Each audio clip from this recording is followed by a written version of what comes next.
Welcome to a new deep dive. Today we're unpacking something really fascinating. It sort of bridges faith, logic, and, well, modern skepticism. You send us a detailed review of a book called Paradoxical Sajid by Arif Azad, came out in 2017. So our mission today is really to dissect this review, try to understand what makes the book tick and why it seems to have hit such a chord with readers. Okay, so building on that, let's dig into the core of Paradoxical Sajid. The review calls it Islamic apologetics, but interestingly presented as logical fiction. Now, for our listeners, Islamic apologetics usually means, defending or explaining Islamic beliefs using reason. But what does logical fiction really mean here? How does this character Sajid actually embody that? Well, that's what's so interesting. The book uses narrative stories to make these quite complex philosophical, even theological ideas feel more tangible. Sajid isn't just like listing facts. He engages people. It's rational, respectful dialogue. Sometimes it feels a bit like the Socratic method, actually. He kind of guides skeptics, asks questions, and gets them to see maybe the logical inconsistencies in their own views. It's not really about winning through dogma. It's more about guiding a thought process. And he pulls from logic, science, history, and references from the Quran and Hadith, and the main Islamic texts. So it ends up being this intellectual eye-opener, particularly, it seems, for younger readers or those who are maybe more science-minded or just generally curious. That's a really key distinction, isn't it? Guiding thinking, not just stating beliefs. Yeah. So the review mentions these core themes, explaining Islam rationally, deconstructing Islamophobia. Can you give us maybe a concrete example, like a tough question the book tackles, one you hear skeptics raise often, and just briefly, how does Sajid handle it? Absolutely, yeah. The book goes right at questions like, is religion just superstition?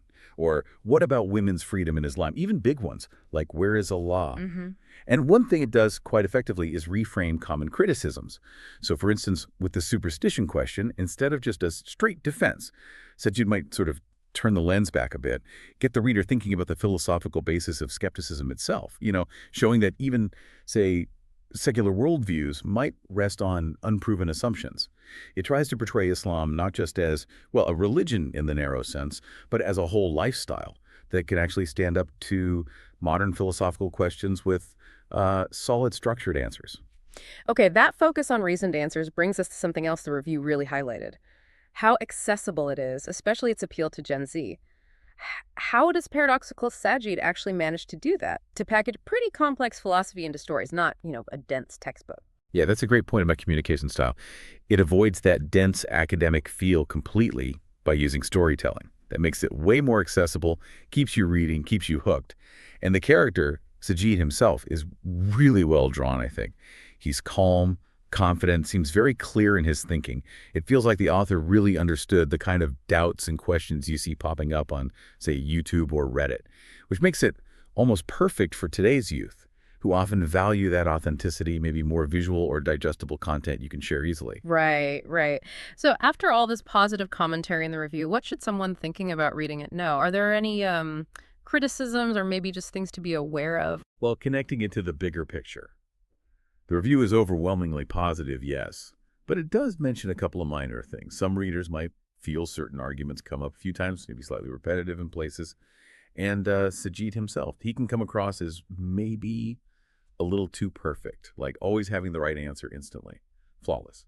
Now, that consistency is great for making the argument strong, but it could make him feel a bit less relatable for some readers, perhaps. People looking for a more, human guide through these big questions. But overall, the review concludes the book's impact is really about strengthening faith. And it's seen as a great tool for interfaith talks, outreach, basically correcting misunderstandings and reinforcing belief. Highly recommended for, well, almost everyone. Young Muslims, skeptics, even teachers or thinkers looking for reference points, and the score reflects that. The review gives Paradoxical Sajid a really high 9.2 out of 10, calls it brilliant in terms of logic, and even a rare gem in Bengali Islamic literature. Wow, 9.2 is definitely a glowing assessment. That's very high. What do you think stands out as the main reason for that score? And for you listening, if this deep dive has got you thinking, consider this.